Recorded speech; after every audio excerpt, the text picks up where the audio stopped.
Alors, l'outil que j'utilise le plus dans ma classe, c'est la stratégie d'autocorrection avec les fluos. Alors, c'est pas moi qui l'ai mise au point, c'est le référentiel, les éditions L'Artichaut via le référentiel grammatical. Ça fait 17 ans que j'enseigne avec cette stratégie-là, donc elle a vraiment fait ses preuves. Je l'ai peaufinée, améliorée, adaptée à l'éducation des adultes.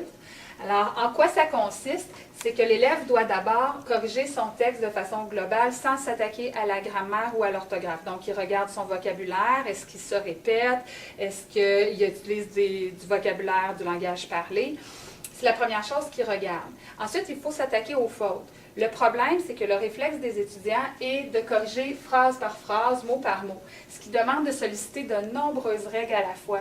Et les élèves, particulièrement les élèves dyslexiques, tombent rapidement en surcharge cognitive et y en échappent des bouts. Alors, ce qui est génial avec cette méthode-là, c'est qu'elle permet de se concentrer sur une seule catégorie grammaticale à la fois. C'est un peu le pendant du célèbre PACO qui est utilisé dans plusieurs écoles. La différence avec celle-là, ce sont les repères de couleurs qui sont très utiles. Alors, tout d'abord, l'élève doit trouver ses verbes en bleu, les rattacher au sujet. Ensuite, en jaune, il doit s'attarder aux groupes nominaux, vérifier les accords dans le groupe nominaux. En orange, les homophones qui lui posent le plus de problèmes s'ils n'ont pas été attrapés via le fluo bleu ou le fluo jaune. Ensuite, la ponctuation en rose et les mots d'orthographe d'usage qui l'embêtent, qu'il veut vérifier dans le dictionnaire, en vert. Le gros avantage pour l'enseignant d'utiliser une stratégie avec fluo, c'est de savoir si l'élève comprend ses classes de mots, ce que ne permet pas le PACO. On peut savoir tout de suite si un élève nous souligne la portée, cet animal a une portée de 5 petits, il souligne en bleu, il a pris le mot portée pour un verbe. Alors, c'est très utile. La stratégie d'autocorrection, elle est remise sur papier à l'élève et elle est en tout temps affichée dans la classe. Maintenant, comment l'enseigner? Avec les années, j'ai découvert que d'enseigner les 5 fluos d'un coup, ce n'était pas une recette gagnante. Alors, c'est préférable d'y aller petit à petit. Il y a 2 façons de l'enseigner. Je l'enseigne d'une part en grand groupe, avec des textes déjà écrits et bourrés de fautes que les élèves doivent en équipe corriger, en me concentrant sur un fluo ou 2 à la fois. Et quand je demande à l'élève de corriger ses textes, premier texte, je ne demande que le fluo bleu, deuxième texte, fluo bleu et rose, troisième texte, ainsi de suite, ce qui permet à l'élève de s'approprier tranquillement, pas vite, la stratégie. Alors, une autre stratégie qui est utilisée en processus d'écriture, c'est le profil du scripteur.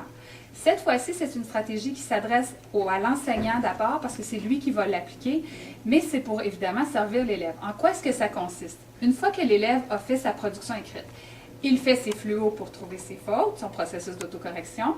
Ensuite, il corrige ses fautes et il remet sa copie à l'enseignant pour qu'à son tour, il la corrige. Alors, c'est là que, plutôt que de seulement souligner les fautes, parce qu'on s'adresse à des élèves très faibles, les fautes vont être cotées. Par exemple, est survenu, participe passé avec être, 4E.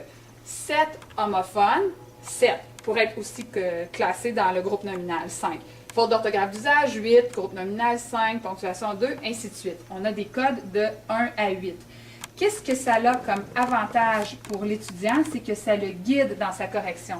Ce qu'on veut éviter, c'est que les élèves corrigent au pif. Ah, c'est pas ER, c'est E. Ah, c'est pas E, c'est EE.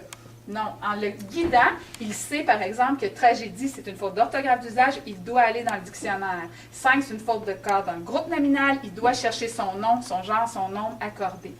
On voit une meilleure compréhension des différents concepts qui sont utilisés dans les fluos. Ils sont renforcés via le profil scripteur.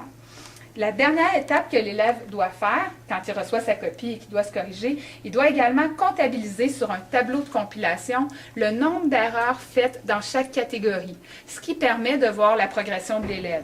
Évidemment, c'est important de noter la longueur du texte pour ne pas comparer des pommes et des poires, un texte de 100 mots versus un texte de 300 mots. C'est très motivant pour l'élève de voir ces améliorations.